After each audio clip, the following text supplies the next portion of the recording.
Radio Claret América, transmitiendo por internet, con estudios y oficinas en el 205 al West de la Monroe Avenue en Chicago, Illinois, quinto piso, con teléfono 1844-526-3767. Hola, ¿qué tal, estimado Radio Escucha? Muchas gracias por estar con nosotros en un programa más de neurogenética médica y cotidiana con la doctora Elizabeth Ramos Raudri. Bueno, pues vamos a conectarnos de esta manera a ese hermoso estado de la República Mexicana, Durango, para darle la más cordial bienvenida a la doctora Elizabeth. Doctora, ¿cómo se encuentra? Bienvenida, perdón. Hola, muy bien, muchas gracias. ¿Y ustedes? Muy bien, doctora, aquí esperando sus temas que son, como de costumbre, pues muy importantes, y lo más importante es de que el conocimiento que nos comparte usted a través de estos temas tan interesantes y de una manera pues sencilla y fácil de digerir. Así es que se lo agradecemos, doctora.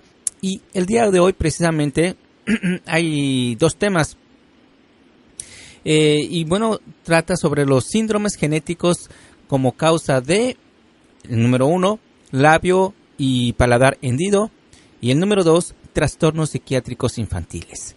Así es de que vamos a hablar sobre estos síndromes genéticos que pueden causar alguno de estos dos temas, que me imagino deben de ser más, pero primeramente, ¿cuáles son los síndromes genéticos que puedan causar el primer tema, que es el labio paladar hendido, doctora? Bueno, primero hay que recordar que hay más de 10,000 síndromes genéticos y que la definición de síndrome genético en su mayoría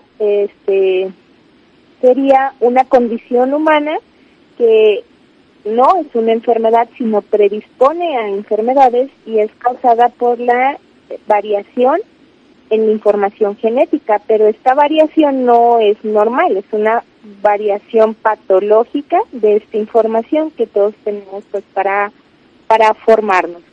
Entonces, si son más de 10,000 síndromes los que son pues que se han diagnosticado, pues que se han reportado, que están descritos, sí corresponde un número muy relevante a las causas del labio y paladar hendido. Pueden ser más de 800 síndromes en donde se puede presentar esta entidad. Entonces es muy importante saber que el labio y paladar hendido puede ser causado, digamos, por factores ambientales como la falta de consumo de ácido fólico en el embarazo, como el tabaquismo, como el consumo de alcohol durante el embarazo y otros factores que son ambientales, pero también existen síndromes muy específicos que son causa de que un bebé nazca con labio hendido, labio y paladar hendido o con solo paladar hendido.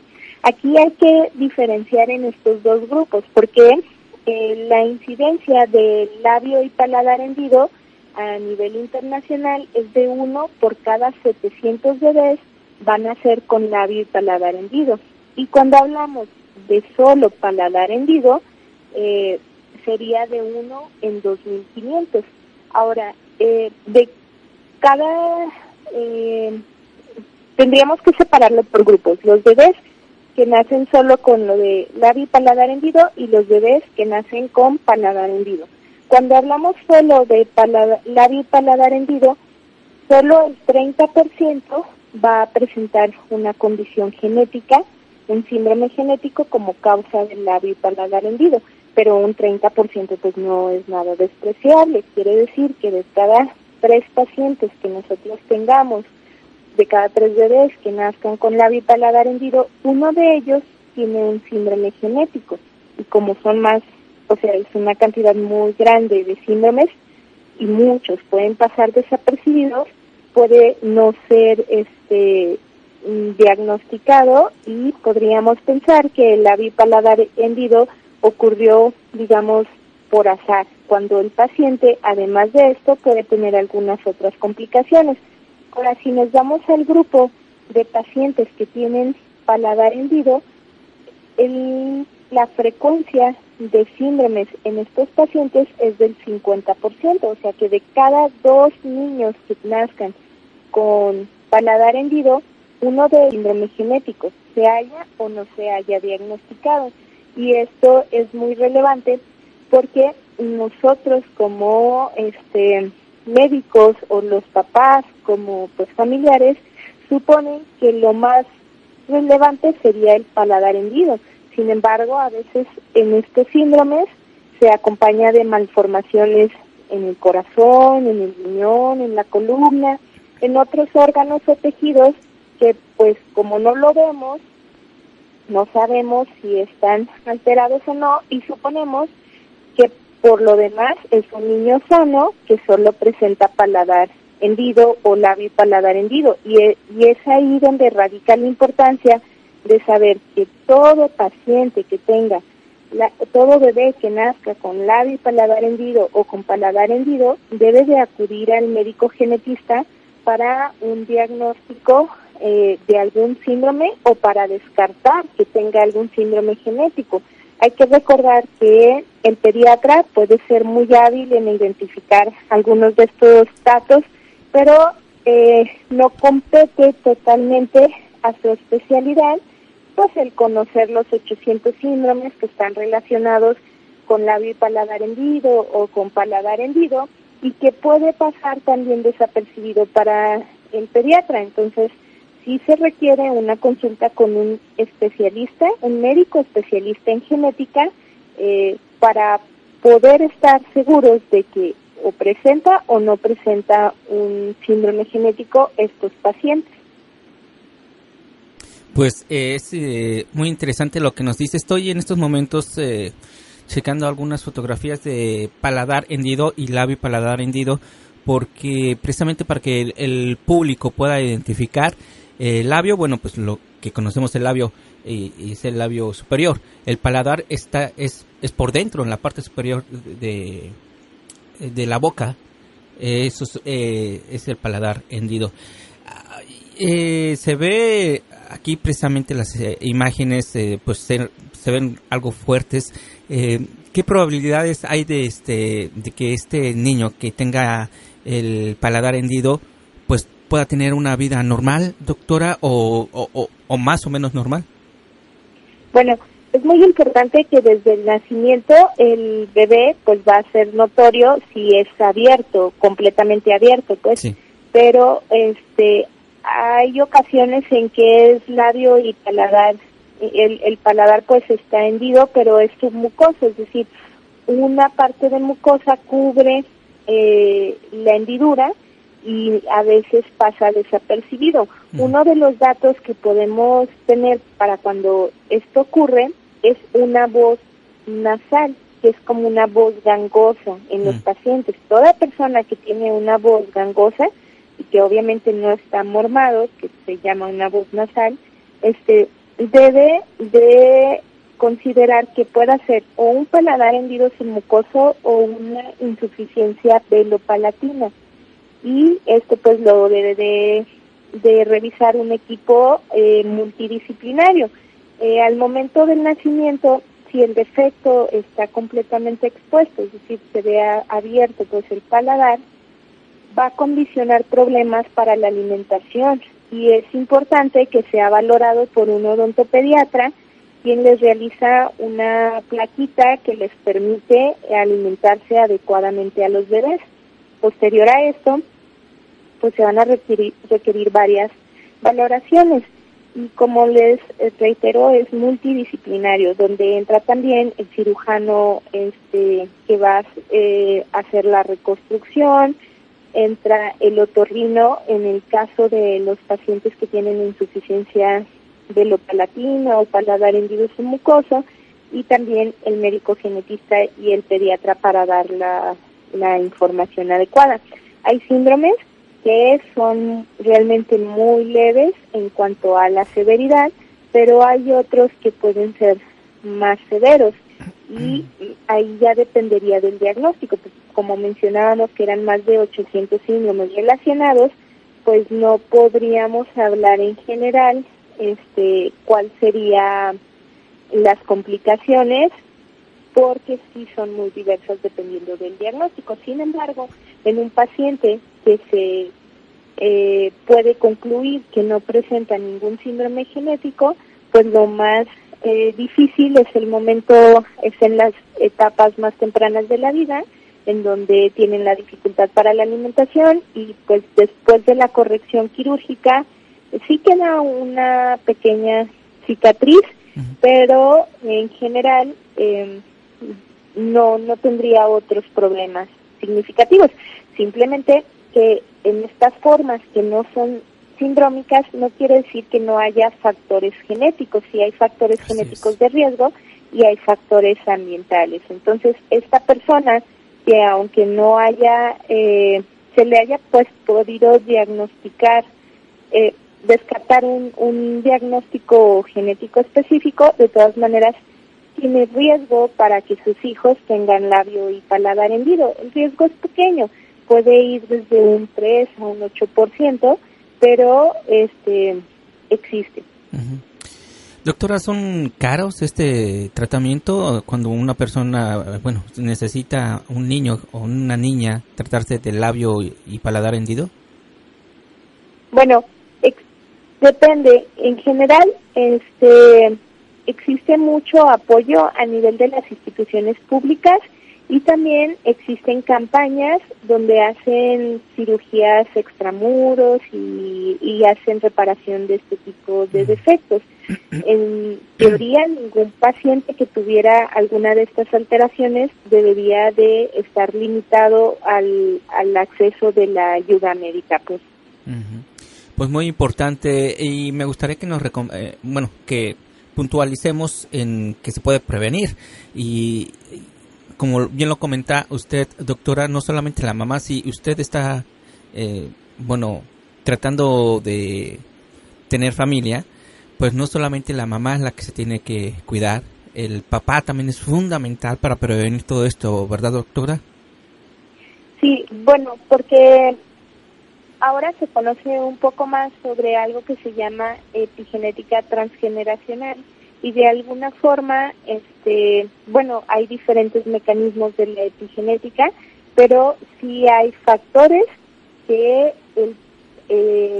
factores ambientales que afectan la salud del padre y pueden modificar pues la expresión de esta información genética en los hijos, y esto es relevante.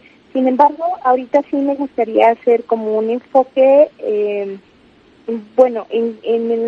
el consumo excesivo de bebidas carbohidratadas en los varones, que vendrían siendo pues los refrescos, sí puede predisponer a labio y paladar hendido, porque hay reportes sobre epimutaciones genéticas que epimutaciones en algunos genes, y entre ellos que pueden predisponer a síndromes como Bedgood-Wiedemann, que pueden tener paladar hendido. Sin embargo, me gustaría resaltar otras medidas que son también muy importantes y que las madres podrían realizar, como es el consumo de ácido fólico a 800 microgramos por día, 3 meses antes y 3 meses durante el embarazo. A esta dosis y durante este periodo disminuye el riesgo en 30% para labio y paladar hendido. Entonces sí es muy relevante, porque de cada 3 pacientes o bebés que nazcan con labio y paladar hendido, tomando estas medidas, y se podría disminuir por lo menos que un bebé de estos 3 hubiese nacido sin esta condición. Ahora, dentro de los otros datos es que las madres no deben de fumar durante el embarazo, ni el consumo de alcohol. También tienen que tener cuidado con las temperaturas elevadas, por ejemplo, aquellas madres que cocinan en hornos o en comales y que están expuestas mucho tiempo a estas temperaturas, también es un factor. Las madres que tienen fiebres importantes por alguna infección, es importante controlar la fiebre durante el embarazo, no pasar más de 10 minutos en saunas, y hay diversos factores que podemos modificar para prevenir este tipo de alteraciones. Entonces sí, me gustaría mucho que el mensaje que se lleven es uno, que ante todo embarazo se debe de consultar a un médico genetista para disminuir los riesgos para malformaciones, y otro, que todo paciente que nace, todo bebé que nace con labio y paladar hendido o paladar hendido debe de consultar a un genetista para descartar o confirmar alguno de estos síndromes genéticos que predisponen. Muy bien. Pues muchas gracias, doctora. Vamos a pasar al siguiente tema muy importante. Si usted nos acaba de sintonizar, estamos hablando con la doctora Elizabeth Ramos Roundtree con dos temas muy importantes. Los síndromes genéticos como causa de, número 1, labio y paladar hendido, que es el tema que acaba de desarrollar la doctora. Y en estos momentos, doctora, pues ayúdenos, por favor, trastornos psiquiátricos infantiles. ¿Cómo se puede desarrollar esto? Bueno, es muy importante porque en los niños es difícil, cuando inician, identificar estos trastornos psiquiátricos. Pueden ir de depresión, ansiedad, que pues serían relativamente leves, a ir aumentando en severidad, como trastorno bipolar o incluso esquizofrenia o psicosis en la etapa infantil. Y también podríamos mencionar el autismo dentro de estos. Aquí es muy importante que los niños pueden tener amigos imaginarios, pero cuando los amigos imaginarios son pues más de 2 amigos, ya hay que ir pensando que quizá son alucinaciones que ya está presentando estos pacientes. Ahora, a veces se tiene en la familia antecedentes de diversos trastornos psiquiátricos, y esto también puede irnos orientando. Por ejemplo, si en mi familia hay varias personas que tienen trastorno bipolar y de repente uno de los niños empieza con estos amigos imaginarios o con estos comentarios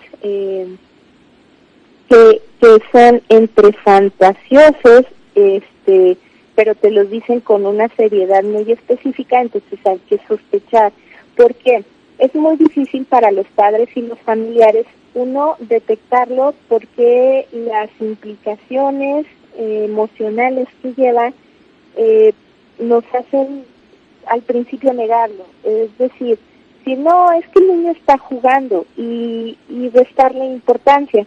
Pero recordemos que un trastorno psicótico detectado a tiempo pues va a tener mejor evolución o pues sí, mejor calidad de vida del paciente entre más oportuno se administre el tratamiento.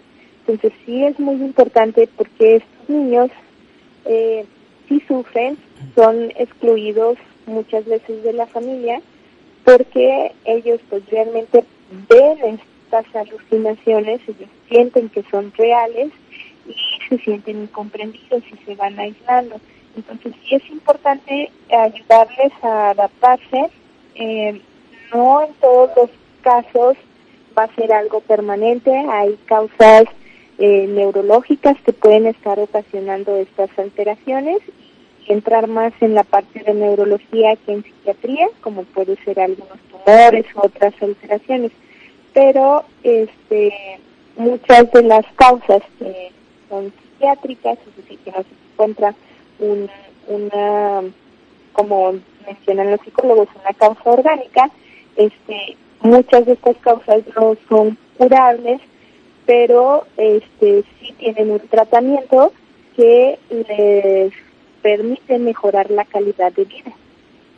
Pues muy importante lo que nos está diciendo, doctora. Entonces, para los padres de familia que nos están sintonizando en estos momentos, yo soy padre de familia de un niño de 4 meses y otro de 3 años y medio.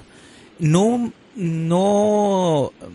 al menos no se ha manifestado mi hijo, si es que hay, de que tengan amigos imaginarios, pero al parecer creo que es muy común que suceda esto, doctor. Entonces, ¿cómo podemos identificar cuando algo normal, como por ejemplo de que tenga un amigo común, y cuando ya esté sufriendo un trastorno psiquiátrico?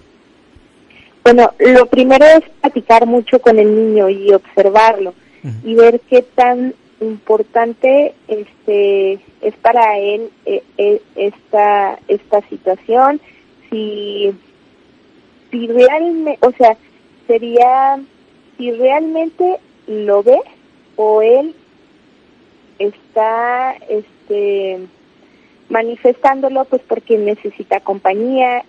Una de las causas que los niños tengan amigos imaginarios es esto. Entonces, pero es muy relevante ir observando todo el contexto. Uh-huh.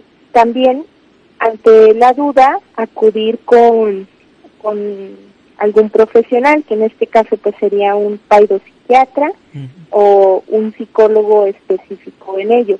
También hay que mencionar que la ansiedad en los niños es importante observarla, porque muchas de las veces pasa subdiagnosticada. Por ejemplo, los niños suelen rechinar los dientes y esto se llama bruxismo.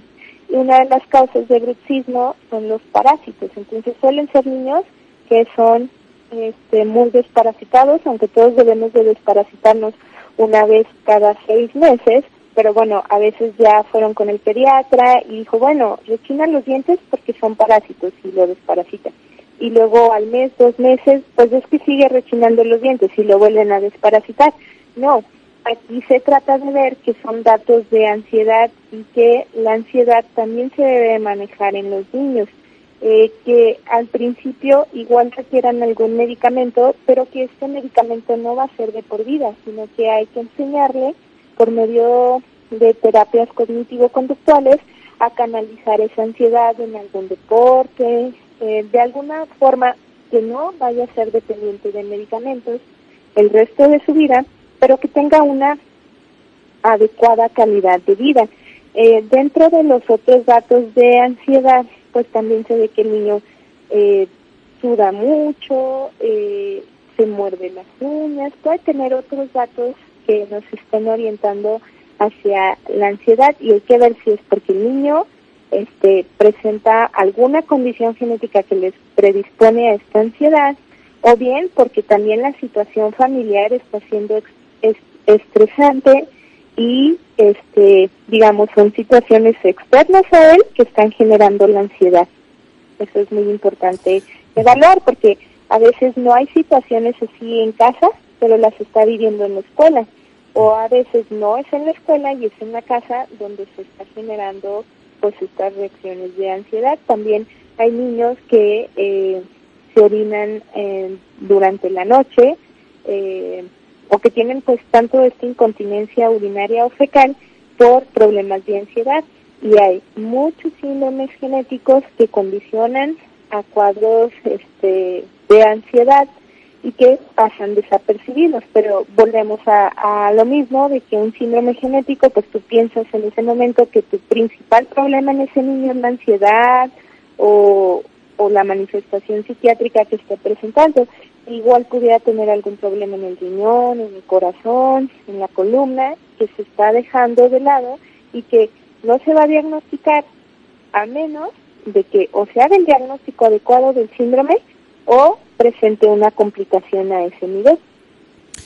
Qué temas tan interesantes, doctora. Le agradecemos de verdad que nos traiga estos temas. Nos da una guía a nosotros que somos padres. Definitivamente es un norte para uno que desconoce de todas estas pues todos estos temas. Lastimosamente acaba de concluir ya el tiempo para su programa, doctora, pero queremos agradecerle su amable participación. ¿Alguna recomendación para los padres de familia, doctora? Pues que cualquiera podemos presentar síndromes genéticos y que lo más recomendable es ante estos síntomas acudir a un profesional para que te pueda diagnosticar o descartar la posibilidad de que se trate de una condición genética, y que además el manejo es multidisciplinario, es decir, no podemos sustituir la ayuda que le puede brindar el psiquiatra o el médico especialista en ello, pero se requiere también la valoración genética. Tampoco ellos pueden sustituir la información que nosotros les brindamos. Muy bien. Pues ahí está la recomendación de la doctora Elizabeth para usted, estimado Radio Escucha. Si usted necesita saber más acerca de un tema específico o que la doctora nos pueda apoyar, por favor escríbanos a radioclaret@gmail.com o puede buscar a la doctora Elizabeth Ramos Raudry en la plataforma de Facebook, así como se lo acabo de decir, Elizabeth Ramos Raudry. Raudry es con Y al último. Y bueno, pues doctora, muchas gracias por su amable participación el día de hoy. Muchas gracias a ustedes. Y a usted, estimado Radio Escucha, muchas gracias. Mi nombre es Jorge Salazar. Por lo pronto le mandamos un fuerte abrazo. Cuídese mucho. Hasta la próxima. Radio Claret América.